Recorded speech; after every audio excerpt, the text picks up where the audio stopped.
Okay.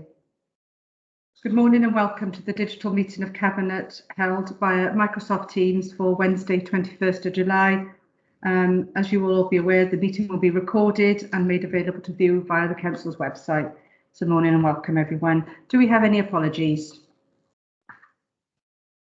Christina? Yes, Leader. Steve Harris, Head of Finance, Section 151 Officers, unable to join us this morning. Okay, thank you. We'll get that recorded. Thank you. Any others? No. Okay. Okay, I'll just go on to declarations of interest. Councillors and officers are reminded of their personal responsibility to declare any personal and/or prejudicial interest in respect of any item of business on the agenda in accordance with the Local Government Act 2000, the Council's Constitution and the Code of Conduct for both councillors and members, officers. Nothing to declare, if I can confirm that. Thank you. Okay, so we'll go now to the minutes of the Cabinet held on the 7th of July. Then we'll go through in terms of accuracy. So I'll just call out the separate pages. Page 1, page 2, page 3, 4, 5, 6, page 7, and the final page 8. If everyone's content with that, can I have a mover and a seconder, please? Move. Thank you. Seconded, Leader. Thank you very much. Okay, if I can have a show of hands for those, please. Thank you very much. Thank you. They're approved. Okay, so as a standard item on the agenda, obviously we have the forward work programme, which is there for noting members. Christina? Yes, thank you, Leader. Yeah, as you've indicated, this is a standard agenda item for you to note the forward work programme, and you'll see that we have the proposed reports that will take us through Cabinet meetings during September. If I could just bring your attention to the first meeting in September, of the 1st of September, I'd like to propose an additional report entitled Montclair Avenue Culvert Repairs. And so with your permission, I would just like to add that to the forward work programme. Thank you, Leader. No, absolutely. Thank you. Yes, we'll include that one now, ready for the 1st of September. Thank you. Okay, if I can have a show of hands on that one, please, that you're happy to accept that and happy to note the forward work programme. Yeah, thank you, everyone. Thank you, members. Okay, moving on to item number 5 and on the agenda, the Community Empowerment Fund, and I'll hand over to Councillor Stenner. Thank you, Leader. This report was presented to P&R Scrutiny Committee on the 23rd of June 2021, where it was fully supported. This report seeks endorsement of the proposed funding criteria and grant management arrangements for the Community Empowerment Fund. As an authority, we are committed and focused on further strengthening the relationship between our communities and residents. In our resident survey, the Caerphilly Conversation, 78% of respondents felt it was a positive suggestion to have a community budget available to residents. This fund should further encourage more residents to become active within their communities. The Community Empowerment seeks to support the community-led initiatives that complement and support those provided through public services. The recommendations are shown as 3.1 to 3.3, and the reason for recommendations is to ensure that the Council has a Community Empowerment Fund with a robust funding criteria and grant management arrangements in order to enable communities to bid for funding to develop and deliver project aimed at meeting local need. I move. Thank you ever so much, Councillor Stenner. Councillor Pritchard. Yes, thank you, Leader. Yes, I'd like to formally second the report outlined by Councillor Stenner. Thank you very much. And if I can go to Hayley or Vicky, would you like to add anything further to the report? I'll come in, Leader, if that's okay. Just nothing really from what Councillor Stenner has already described, but officers are here if there's any questions from Cabinet. Okay, thank you, Sue. Thank you for that. Okay, Councillor Phipps. Yeah, thank you, Chair. Can an officer please clarify if allotments or community centres, as long as they're a constituted group, if they could apply for this funding, please? Can I take that one, Leader, if that's okay? Yes, as long as they meet the criteria, being a constituted group, they can apply for that funding, Councillor Phipps. Brilliant, thank you. Councillor Stenner, you've got your hand up. Did you want to come back in? Yeah, just some clarification really on the deadline for applications in the first year. Now, I'm mindful that by the time the funding pot is ready, it may not be available until perhaps late August. Some community groups may struggle to plan their projects and get their applications in such a short space of time. So I suppose my question is, in the first year, will there be any leeway with our deadline? Good question, Councillor Stenner. The plan at the moment is the end of October for community groups to get the bid into us. If Cabinet thinks it would be quite rightly in the first year to extend that, we can certainly do that. But obviously, no projects could progress until we've got all community groups within the ward the opportunity. So we couldn't consider any projects till, if we just extend it till the end of November, we wouldn't be in a position to agree projects until after that date. So, you know, I'd welcome the views of Cabinet on that. Very good point there, Sue, in terms of not being able to progress others if we extend the date. Okay, well, I'll just go to other questions because some of these may be able to clear up some of those queries as well, and then maybe we'll have another discussion around that. Councillor Whiting. Yeah, thank you, Leader. Yeah, my question is about town and community councils. Are they able to bid into this, and would there be a necessity for, you know, match funding or something like that for those? As community and town councils are part of the local government structure, they wouldn't normally be eligible for community grants of this sort, okay? But what it wouldn't prevent is community councils working with community groups on their bid, and we would welcome the opportunity for community councils then to match fund these bids. So that would be the normal process for grants of community grants of this type, Councillor Whiting. Okay, Councillor Pritchard. Yeah, thank you, Leader. Obviously, this went through the Policy and Resources Scrutiny Committee and was strongly supported by all members. And I remember actually at the budget as well, equal or perhaps even more support from members at that at the budget meeting. I mean, obviously, as local ward councillors, I mean, it's in the report that, you know, local ward councillors are key to this, and, you know, sign off will have to come from local ward councillors. Now, obviously, the role of a local ward councillor is important for he or she to be in their community all the time, you know, meeting and discussing these issues with community groups. So, you know, I just got a point regarding the constituted groups. Obviously, groups have to be constituted. I know it's within the report that Caerphilly Cares will play an important part of that. I mean, I won't name unconstituted groups in my own ward, but I know there's a number of unconstituted groups, but, you know, community groups, especially on social media, that could sort of rely on that support really. And our role as local councillors is to work closely with them and with Caerphilly Cares. So maybe if I could just ask a question on the level of support available, the easiest way to get in touch with Caerphilly Cares, and what Caerphilly Cares will be doing, you know, to work with these groups, so to ensure that the process is as easy as possible, but whilst obviously understanding that, you know, it goes without saying groups need to be constituted. It's a governance issue after all. So if you could maybe just an outline on that, and that would be important for councillors to feed back to their local communities then. Yes, Dr. Leader, I'll call Hayley in a second, but from my perspective, I think Caerphilly Cares and Garvo play an important role here as well. You know, Caerphilly Cares plus Garvo. So, you know, they support volunteer organisations. I know Hayley's worked very closely with the Caerphilly Cares team, so she'll be able to add to the detail as well. Hayley, would you like to come in? Yeah, thank you, Sue. You said exactly what I was going to say there. It's very much a joint project between Garvo and Caerphilly Cares. But yes, certainly Councillor Pritchard, during the pandemic in particular, you know, with new groups springing up everywhere, which has been fantastic to see.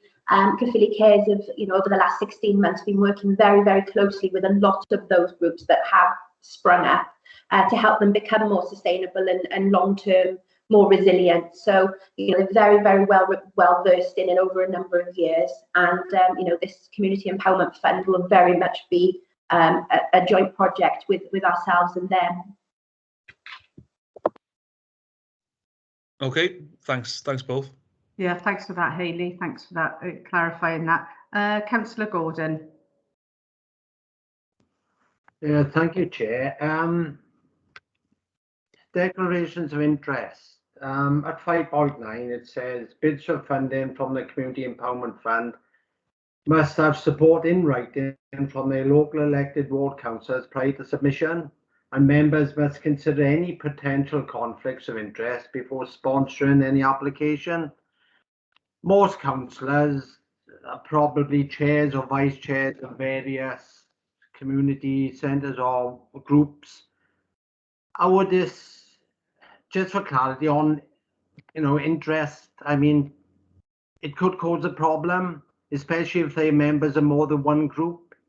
So can I have some clarity on declarations of interest? Certainly, I'll come in the first instance on that one, Councillor Gordon, just to say that there would need to be a completion of a declaration of interest form if, as you quite rightly said, councillors are active in their communities and are often members of many groups. So the declaration of interest, open and transparent, saying exactly what the contact and the relationship with those groups are. Hayley, is there anything you want to add relating to that? Yeah, thank you. Just to add there, really, that this came at Policy and Resources Scrutiny, actually. And off the back of that, we are, as part of a wider training programme that we would be offering members over the summer months in terms of community involvement, community participation. We've also working with colleagues in legal services to do a refresher course on declarations of interest. So hopefully that would be alongside the form that Sue quite rightly says would need to be completed. It will hopefully give you a bit of a refresher just to complement that, really. So it wouldn't disqualify a local group from applying for something. I mean, I'm the vice chair of a local partnership group, and if we wanted to put a bid in for something, providing I filled in the appropriate paperwork, it wouldn't disqualify them, because obviously I would have to support that project. It's just to make sure they wouldn't disqualify them, and it obviously wouldn't get the local councillor in problems. No, absolutely. I can see that Rob Tranter has got his hand up. So before I go to you, Christina, I'll bring in Rob, because I'm sure it's to respond to this one. Yes, thank you, Leader. Care, Councillor Gordon, needs to be taken here, no doubt about that. So, for example, using your example, if you are the chair of a community centre, for example, and the community centre put in an application, you would certainly need to declare that you were the chair of that community centre. So you would be declaring a personal interest. You then need to consider whether or not that personal interest was also prejudicial. So would a member of the public consider that because of your interest, you weren't able to act in the public interest?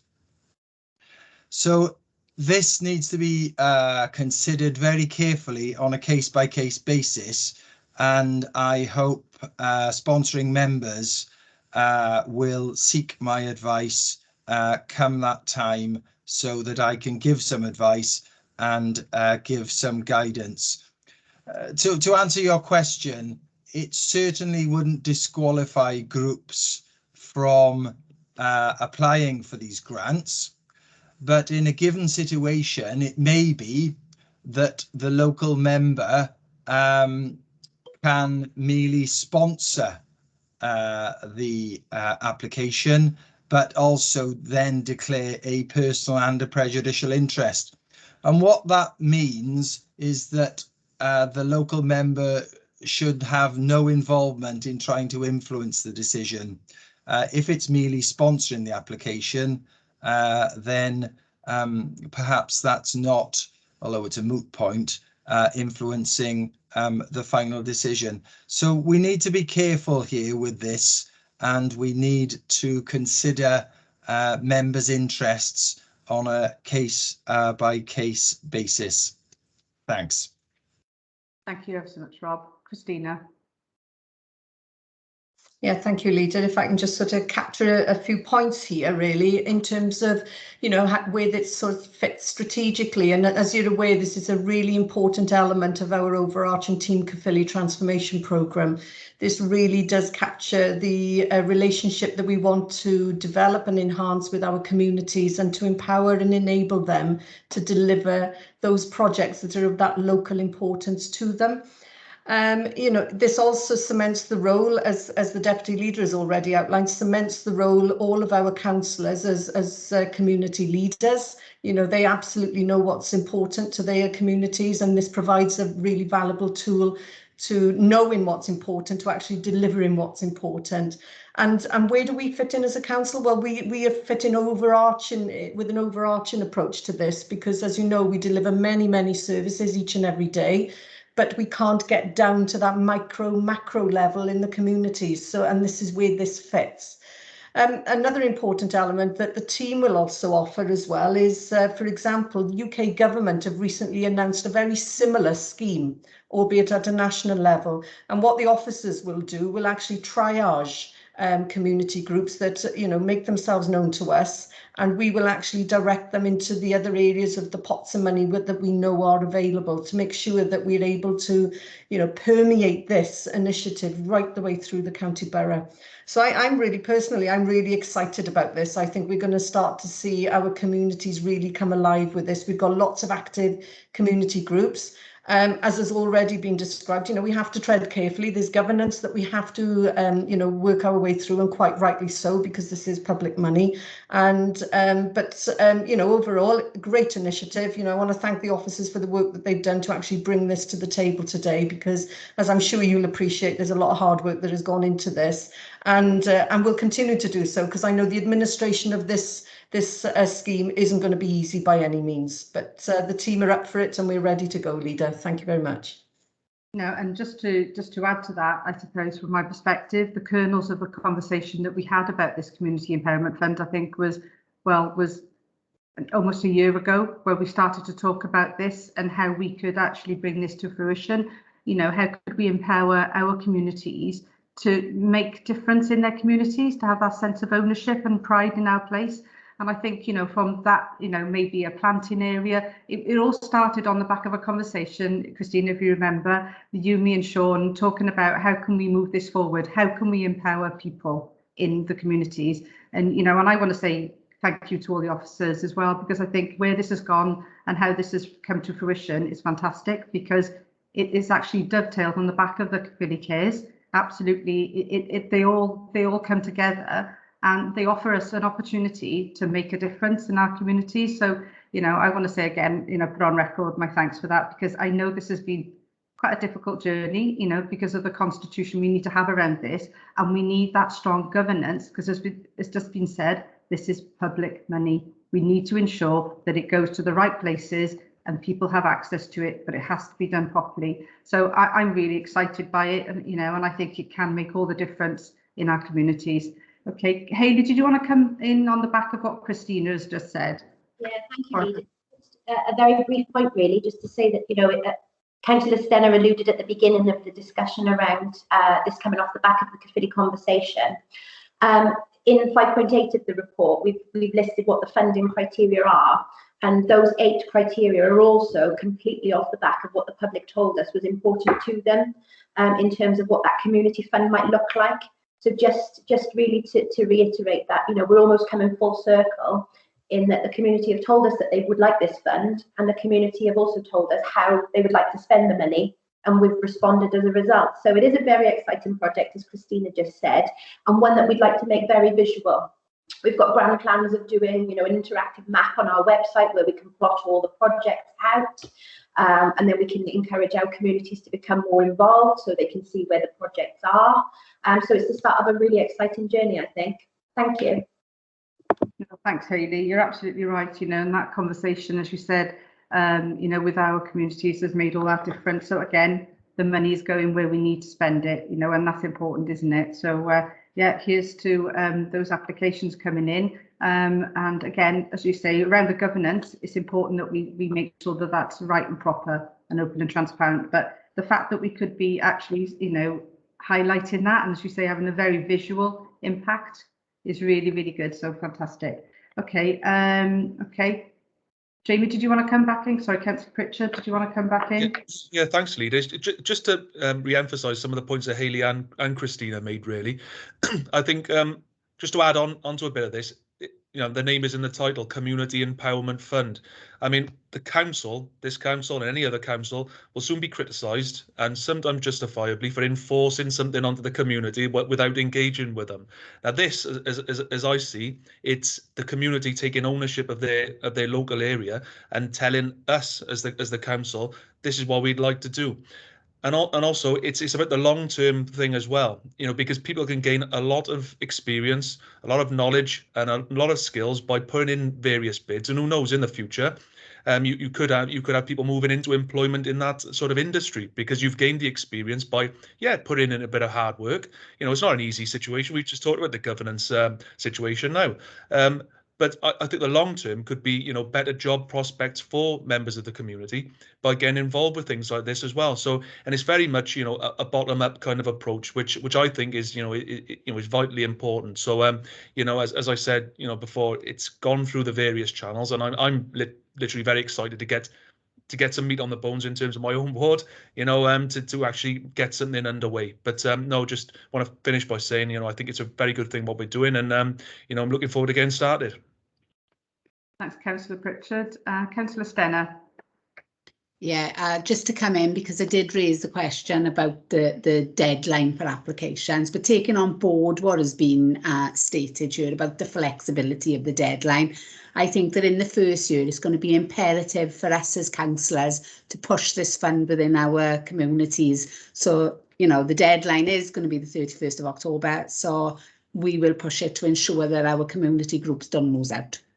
Yeah, absolutely, and I think through the training programme that councillors are going to receive in over the summer is really important, and it's crucial to understanding that deadline has to be met. And as you say, we don't want to delay because we're already part of the way through the year, and I think we're all conscious of that and where we are in terms of the financial year. So, you know, I think again, you know, what happened at the budget, you know, and when the place shaping plan was talked about, our overarching scrutiny committee, you know, the member seminar rather, it was, you know, everyone was talking about this and how important it was. So it's great that we're here today to approve and to look at approving this report, because it is what we need to do. And I think for me, it's understanding that this was cross-party. This was the whole council. Everyone was supportive of this. So, you know, it's a win-win for me. This is absolutely fantastic. So without further ado, there are no hands up. We've clarified the deadline, which is really useful. And again, we have to work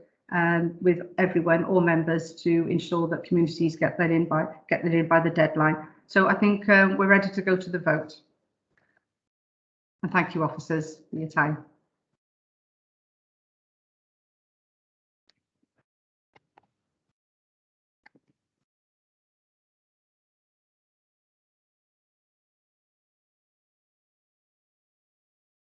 Just wait for those to come through. If anyone has any difficulties, please let me know.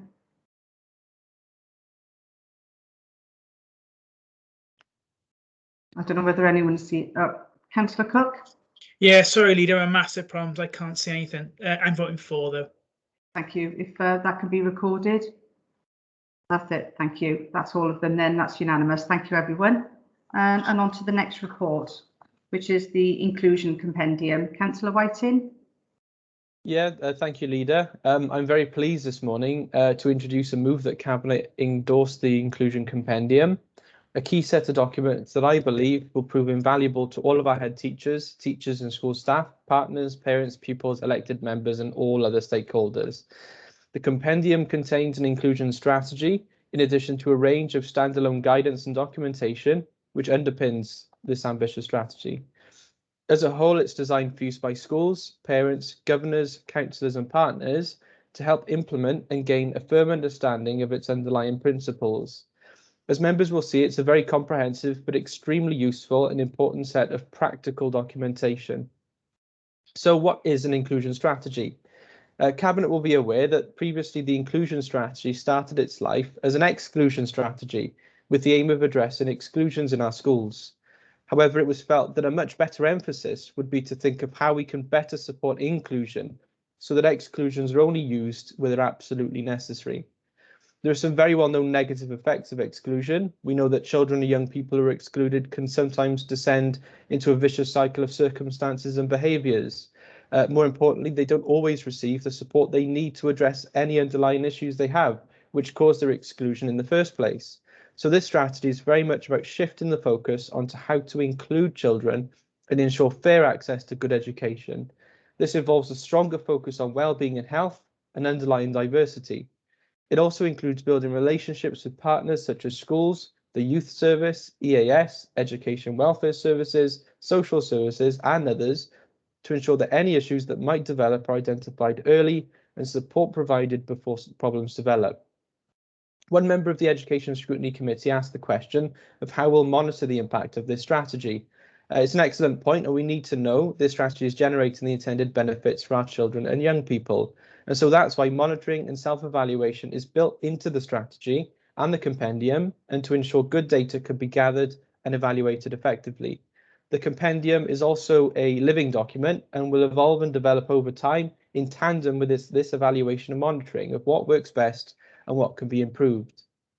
Ultimately, this strategy is about, so far as possible, preventing behaviours in children and young people from getting so out of hand that exclusion is needed, and instead to ensure that behaviours are noticed early, understood, and support given.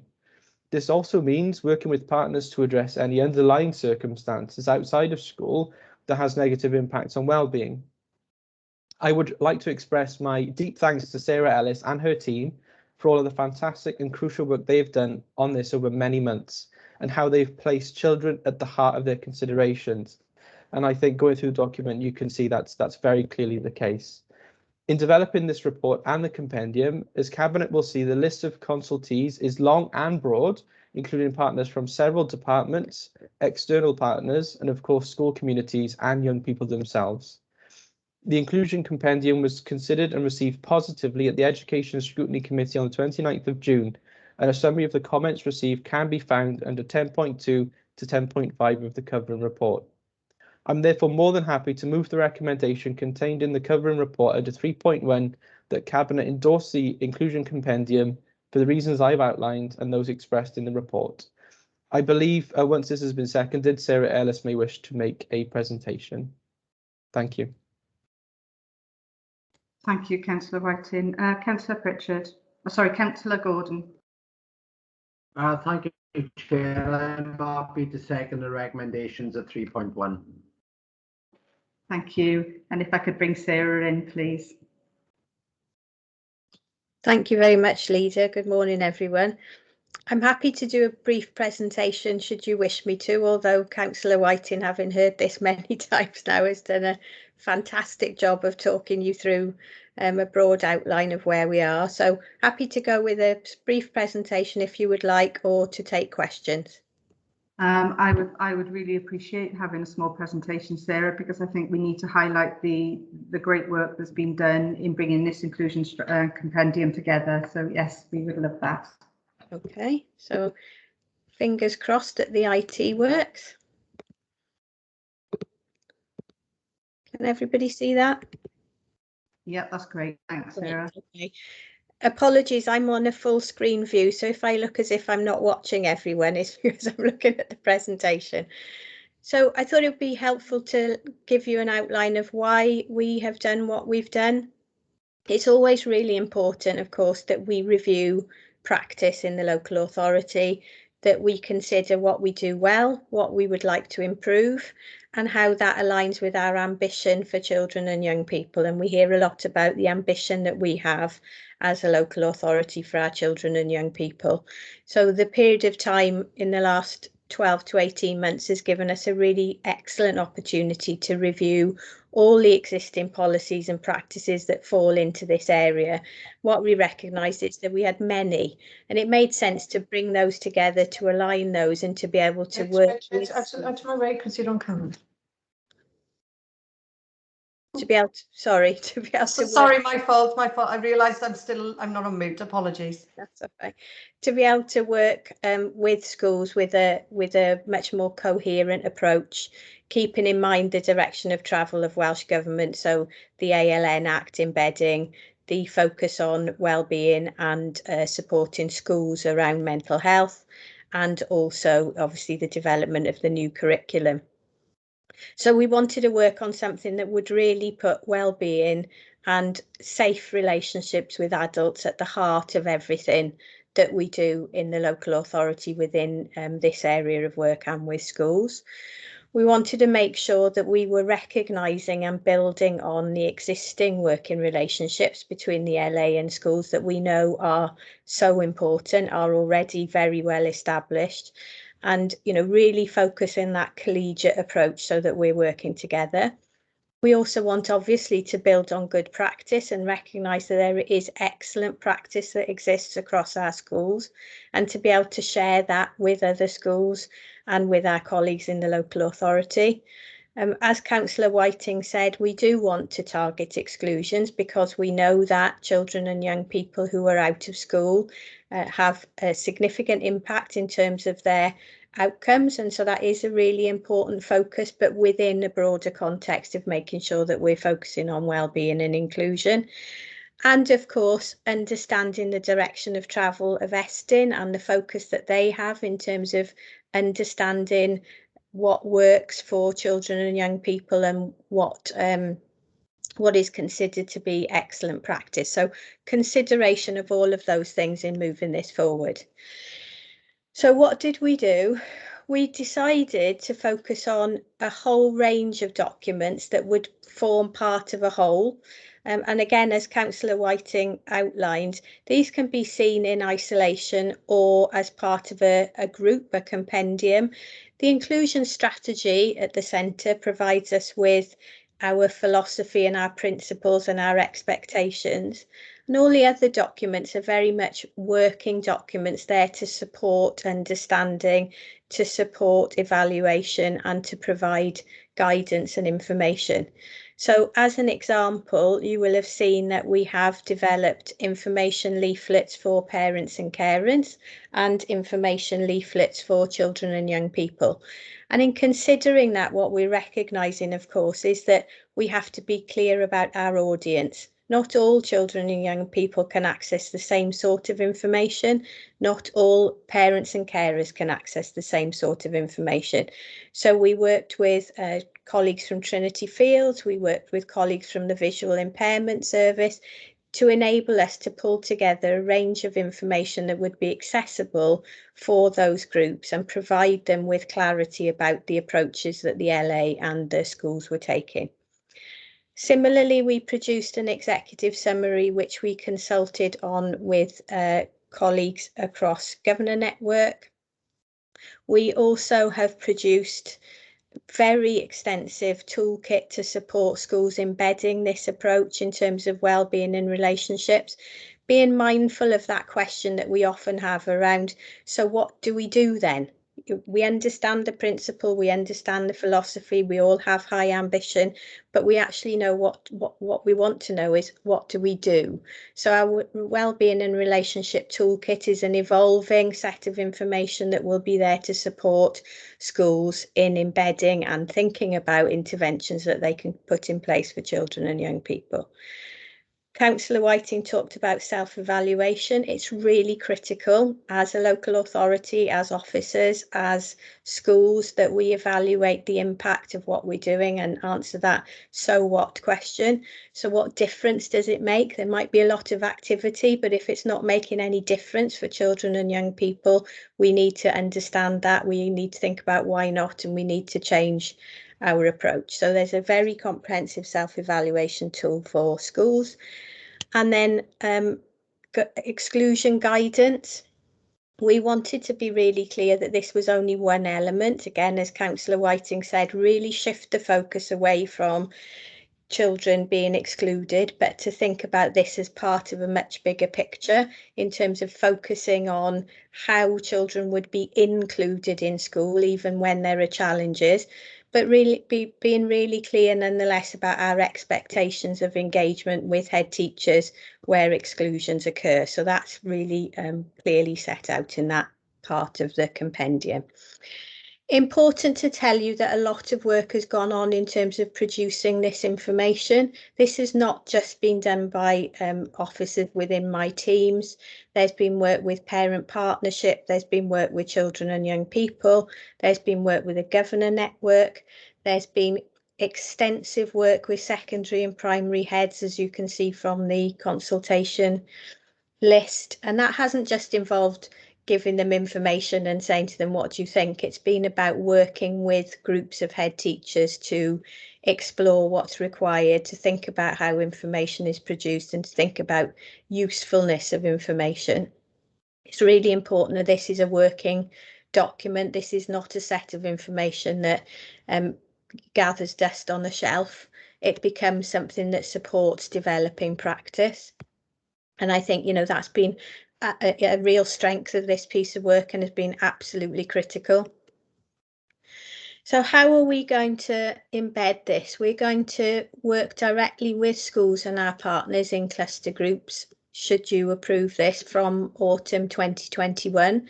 So that means aligning our work across the team slightly differently, because we do want to make sure that schools are really clear about expectations and that we have joint expectations and that we're able to work with schools to support children and young people, to support their well-being, to support their relationships and to keep them in school. Of course, within that arena, working with the governing bodies is absolutely critical. It's really important that the governors who support the head teachers are understanding the approaches that the school and the LA are taking. And so the commitment has been to continue the work with the governing bodies. And in fact, in Education Scrutiny Committee, one of the members asked me to go and work with their governing body at a secondary school to make sure that this was embedded.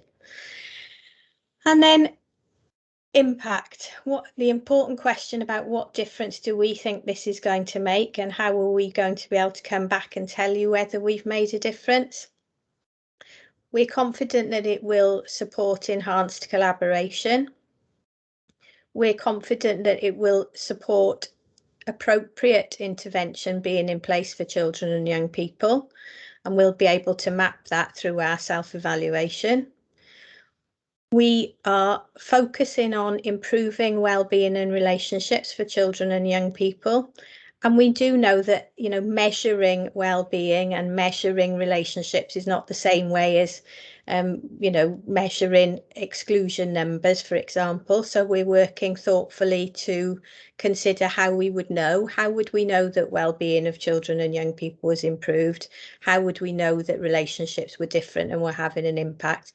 Aside from obviously ESTIN inspections in our schools, which focuses in some areas on those sorts of things like safety and so on. We are confident, of course, that improving well-being and relationships and support improves those traditional outcomes for children and young people, although we do recognise that, again, that is something that happens over time. It's not necessarily an immediate impact. What we will be able to see is that impact on exclusion figures, and I keep everything crossed when I say to you that I'm hopeful that we will be able to come back and talk to you about how we've impacted on exclusions over the last or the next 12 months. And I thought it'd be interesting for you to have a comment from the children and young people that we worked with to end on.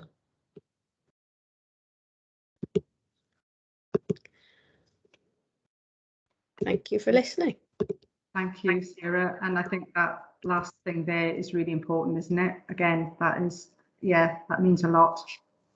So thank you for sharing that. Okay, really useful, and and I know this has been a great deal of work, and as you say, it's come from many strategies and toolkits and things that are in place in schools already.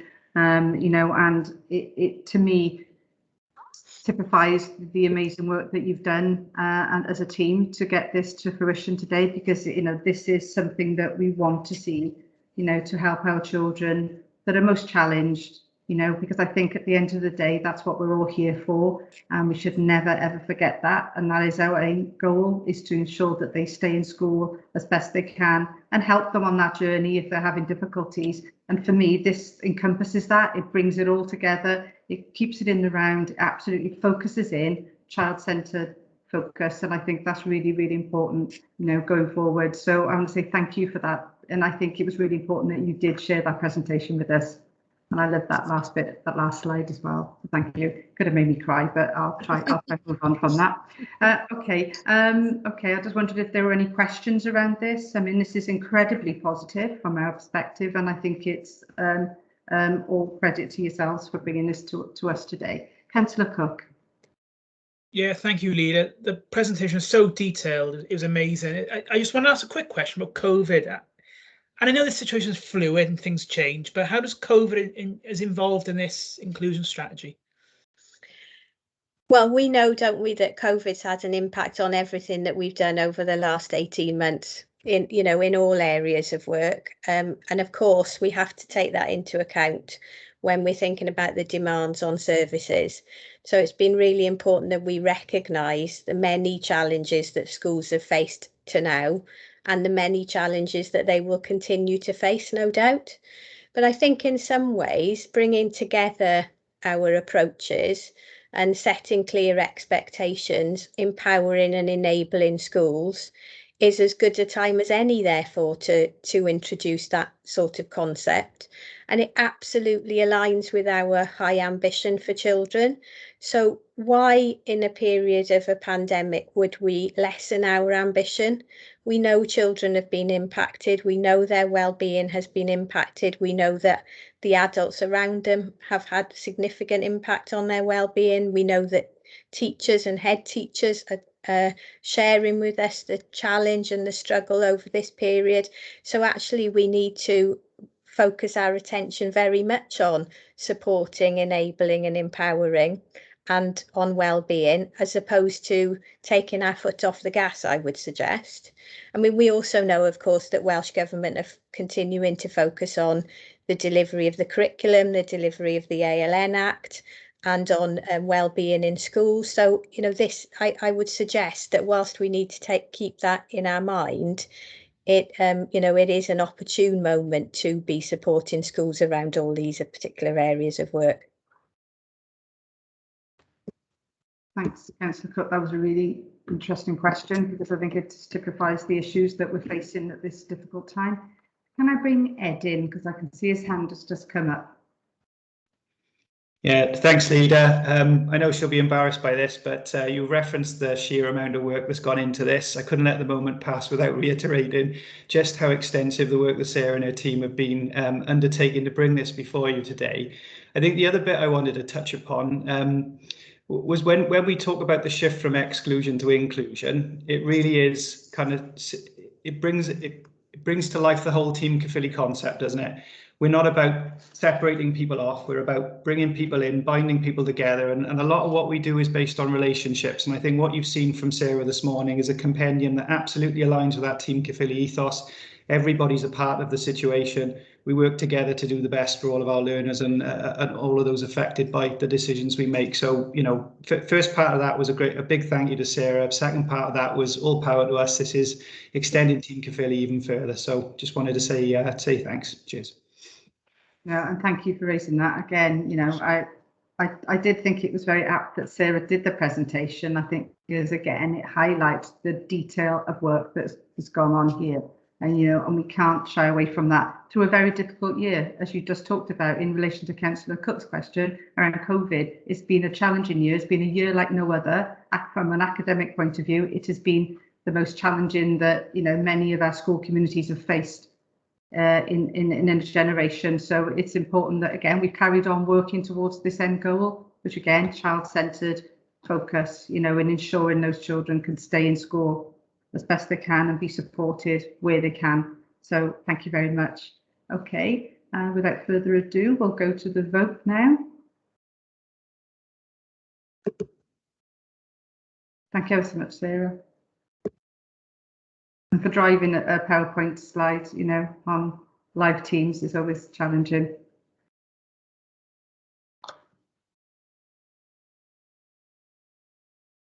Councillor Cook. Yeah, I've got no forms again. Sorry, Leader. Can I vote for? Mine hasn't come up. No one's has come up yet. Oh, right. Okay. We're a bit slow off the mark. I think I scuppered Mark trying to get the forms up. We'll have to record it for verbally if it doesn't come up for any of us. Emma, is there any? Oh, here they come. Has yours come up, Councillor Cook? Okay, I'll have yours verbally then. Yep, that's a 4 for you. Yeah, 4. Yeah, sorry. Has everyone else had the form now? You just nod, thumbs up. Yeah, thank you, everyone. Okay, we'll get that recorded. Thank you. So that's unanimous. Thank you ever so much, everyone. And thank you for your time, Sarah. Thank you. Okay, so on to the last item on the agenda, and that's the engagement and progression strategy. If I can hand over to Councillor Whiting. Yeah, thank you, Leader.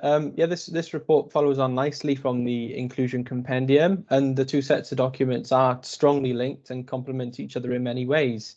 The Engagement and Progression Strategy, also known as the NEAT strategy, aims to set out this council's arrangements and intentions to ensure that young people are able to positively and successfully advance into post-16 education, employment or training. Just as we know the harmful effects of exclusion, so too do we know the effects of being NEET or not in education, employment or training can have on our young people as they transition out of compulsory education. A key aim of this strategy is to make sure that our young people receive continued support and assistance to progress into work or further education or training post-16. To tackle this issue, we need to have a firm grasp of the causes. We need to develop a further understanding of the reasons young people are or may become NEET and the consequences. That's why this strategy involves a collective and highly collaborative approach across the various relevant partner organisations. It sets out the varying roles and responsibilities of stakeholders inside and outside of the local authority, and an emphasis on collaboration and partnership working. Another key part of achieving these goals involves aligning the council's strategy with other local and national guidance, including the 6 priorities contained in the Welsh Government's National Engagement and Progression Framework, and these can be found under 5.4 of the report. As with any strategy, we need to know whether it's working and what we might need to change or improve. That's why Cabinet will see there's a clearly defined criterion for success under each of the 6 priority areas, and an emphasis on the need to collect and interrogate relevant and accurate data. I would like to express my thanks to Paul Warren, Paul O'Neill and everyone else in their teams who've done such key work on this document. Like the inclusion strategy, the interests of our young people sit firmly at the heart of this strategy. They've also consulted widely with stakeholders across a range of partner agencies and within the council itself to ensure that the strategy is the best it can possibly be. As part of the consultation, this report was considered by the Education Scrutiny Committee and was received positively by members. And therefore, I'm happy to move the recommendations contained under the report under 3.1, that Cabinet approves the new Engagement and Progression or NEAT strategy for the reasons I've outlined and those contained in the covering report. Once the report's been seconded, I believe Paul Warren and perhaps Paul O'Neill may wish to speak on this report. Thank you, Leader. Thank you, Councillor Whiting. Absolutely. Councillor Whitcomb, please.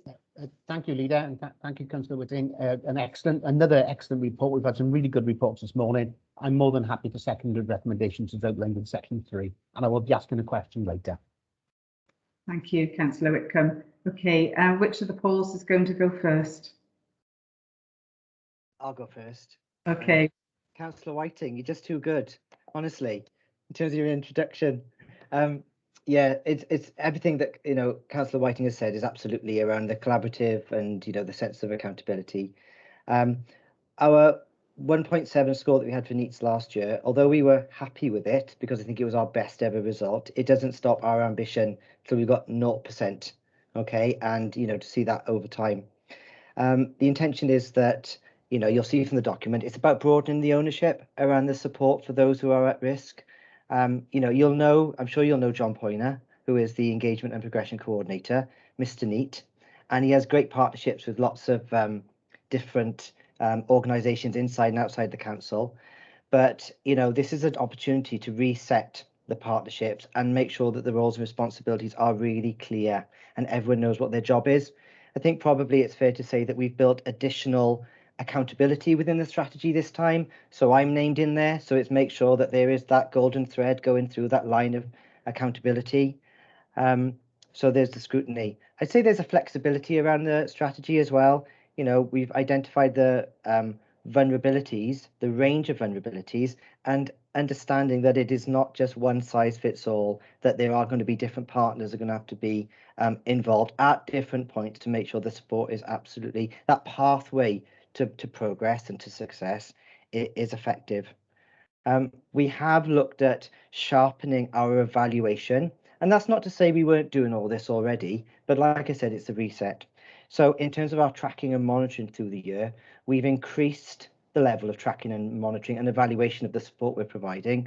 So we are intervening at an earlier opportunity so we can get it right. And just my final point is that this is just the start of the strategy. Obviously, I'm really looking forward to coming back at a later date, talking about how the strategy has gone, about the different processes that we've done, what we've refined, what we've improved, and also, how that links in within our service improvement plan, our overarching education strategy, and also, we heard about COVID earlier, how we've managed the impact of COVID around that kind of recovery program that we've got to make sure that we're doing everything that we possibly could to, secure best outcomes for people across Philly. Thank you. Thank you ever so much, Paul. I think it's really important that you talk about the reset in there, because again, this is so important. And the fact that the priorities, in terms of those priorities set out at 5.4, it's really important, isn't it, that we evaluate those, reevaluate, and see what the outcomes are, because at the end of the day, we need to learn from that and make progress. So this, for me, this encompasses exactly where we need to be. So I'm really pleased to see this report today. And the potential for us to see new iterations of this as we develop it and as we go stronger, and absolutely would welcome coming back and having 6-month, 12-monthly reviews on this and updates as well, because I think it's really important that we do not lose sight of what we're trying to do here. And I know that you'll be pushing through on that. So I just want to say thanks to you and the team as well, particularly around this, because I know we've all worked on this. So thank you. Councillor Whitcomb. Thank you, Leader, and thank you, Paul, again for an excellent presentation. And I'm glad you give John Poyner a mention. I've worked with John on a number of projects over the last 20 odd years, and I do agree with him. He is listed needs. And I think probably you all know what I'm going to ask now. Is there a possibility of an expansion of the vocational learning option when children take their options?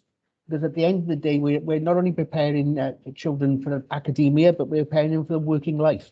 And school isn't for everybody, and the vocational learning can be for anybody. And I just wonder if there's an expansion in that direction. Thank you. Thank you, Leader. Thank you. It's really interesting, actually, because if we're talking on a wider level, it's about the impact that scrutiny and these forums have, because what's come through very clear to us in education is about the role of vocational learning for our pupils. And you're right, and as a result of the feedback we've had, we've absolutely shifted our focus more towards that to make sure we are giving that appropriate offer. I'm going to bring in Paul O'Neill because I think he'll share, in terms of some of our plans, some ongoing work at the moment and our plans for the future in this area. Over to you, Paul. Thanks very much, and thank you to Paul and for Councillor Whiting for stealing all my lines this morning. Obviously the proof of the pudding is in the result, and the vocational achievement and the steps that are required to get there is an enormous focus, one that sometimes we don't see, because you see all the background work, the engagement before people leave school, especially solving wellbeing related issues. But the vocational question and preparation for that is a very interesting one. And the reason for that is it is not singly placed. It's not in any one location. It's not one department's responsibility, or rather, vocational issues are spread across the authority and also outside the authority. And what we have lacked to date is a single source of vocational expertise and advice and knowledge. Now, through the Engagement to Progression framework, or the NEETS framework, to paraphrase it, much of that is included. So, for example, we do lots of development work with links to further education and employment and so forth. But nevertheless, it's been our conclusion in the development of the Engagement to Progression NEETS strategy that we need to up our game with the vocational questions. So I don't know how much I'm allowed to let the cat out of the bag at this point, but I understand in the autumn we are going to be presenting something along these lines. And what I can tell people in this room is that a website, a CCPC particular website is in development, which will be the single repository for all related vocational activity. So that would include courses, programs, apprenticeships, any sort. It'll be there for young people to look at in terms of guidance and direction about where they want to go. But for example, it may well be to do with A levels, or it may be to do with further education or employment. It will also be for educators to go to, and it'll be for parents and carers to go to as well. Now that's in development currently. I can tell you it's in a pretty good shape right now, but in the autumn it will look even better, and we're hoping to be demonstrating that model around that time. Thank you ever so much, Paul. And is that the one that we started a little while ago, where we looked to put all the different courses that were available? I think didn't we have something along this lines a little while ago in a very simple form? That's right, and the new online system will be called Caerphilly Pathways, and it already exists. It's in a pretty good version, but it needs refining, and those demonstrations will follow in the autumn. Brilliant, thank you ever so much, Paul. Councillor Whitcombe, I see you've got your hand back up. Did you want to come back in?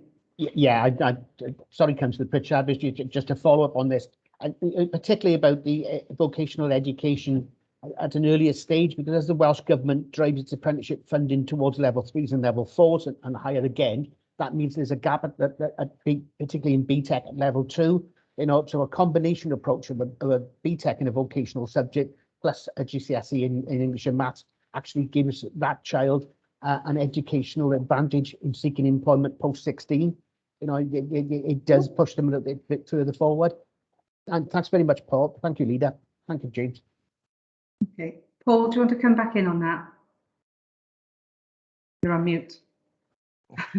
Just to say, absolutely agree with that. And when we talk about through the year tracking and evaluating the work we're doing, we've got a kind of NEETS strategy board group / thing going on that we meet on. At the moment we meet on a weekly basis. We're going to meet on a fortnightly basis moving forward, and we've got secondary heads involved in that group. So we are directly engaging schools around our intention, and absolutely kind of the vocational offer earlier down, will feature into that. So yeah, really welcome the comments.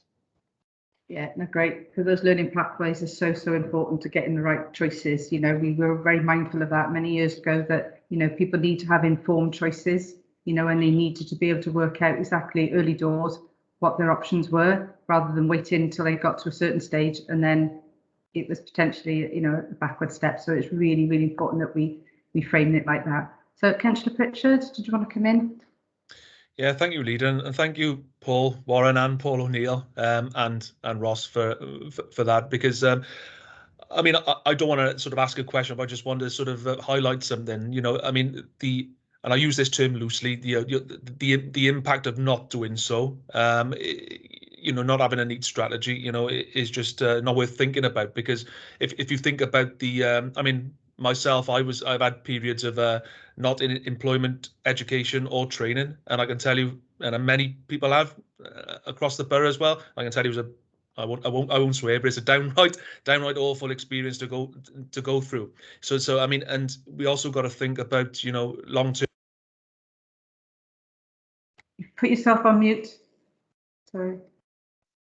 Well, that accidentally came on. Yes, so I mean, the long-term damage, that can cause as well. If you're long-term unemployment, and particularly if it's in a certain location as well, and the whole economy, the local economy will go through a difficult time. So I'm just saying that, if we didn't have a strategy, it's like a lot of things. If you don't invest, straight away, if you, like early years education, if you don't invest in early years education, we would be paying the price in future years. So I mean, I'm very glad to see that we've got a strategy here, but it's a case of making sure we do something, and not allowing, and I'm sure we're not allowing things to just gather pace and go downwards on a spiral. But for the individual, it can be life changing, and I welcome this, and I thank you all again for the presentation. Thanks, Councillor Pritchard. Ed, did you want to come in? Yeah, if I could, Leader. I think it's been really interesting listening to the discussions this morning. There's been quite a few consistent phrases that have come forward through each of the items. I thought it was just worth throwing them into the mix. We've heard in all items the word ambition, the fact that we continue to aim high and we're not prepared to settle for anything less. I think, again, through this report, we've heard about the importance of partnerships and relationships, and the fact you're never going to achieve your ambitions without everybody working together. And I think the last point I want to make is that reference to one size very rarely fits all. So flexibility is paramount in it. And I think everything we've shared with you this morning gives us that. It gives us the ability to flex things within a framework to attain those ambitions, and to do so with everybody kind of pulling in the same direction. So it's been really interesting to hear the kind of flow of the meeting this morning, and how three very separate things, two of which may have been linked, plus the Community Empowerment Fund, all kind of had that thread running through them. And again, it would be remiss of me not to use this opportunity to thank the two polls and their colleagues for what is another excellent report and some great work that's been done. And I'm really looking forward to this, along with all the other frameworks and approaches we put in place across education, coming to fruition now over the years ahead. Thanks, Leader. Yeah, no, thanks, Ed. Absolutely, it is a golden thread. You're absolutely right, and it's really important that we continue on that journey. So these are, they're great reports that we've seen today. Yet to vote on the last one, but it's really important that we look through that lens and look differently at the way we produce these. That the co-production of these documents is key in going forward, isn't it? And understanding the impact, and it's bringing it back down to people, the end user. It is all about people at the end of the day, and this is what these frameworks, these compendiums, the fund, the strategy, this is what they bring us, this is what they give us, and it's that security around doing the right thing for people. So thank you for mentioning the thread, because it is absolutely throughout, and that's really important. So thank you very much. Okay, Mark, if we're able to go to the voting card then, please. Thank you. Mine's come up. Councillor Cook, if you have a problem, please let me know. No, mine's working now. Thanks, Leader. Okay, great. That's the result. I'm just waiting for those to come through. Thank you. That's unanimous. And I want to say thank you to everyone. And again, to reiterate my thanks to all officers that have contributed to the fantastic reports that have come to us today, because they have been, they're big documents. They're all encompassing, and they absolutely do, for me, encompass that very much Team Caerphilly ethos that we're starting to roll out, and that we're living and breathing, and that's what makes these reports really, really important. So thank you, everyone, and at that point I will end the meeting. So thank you, one and all.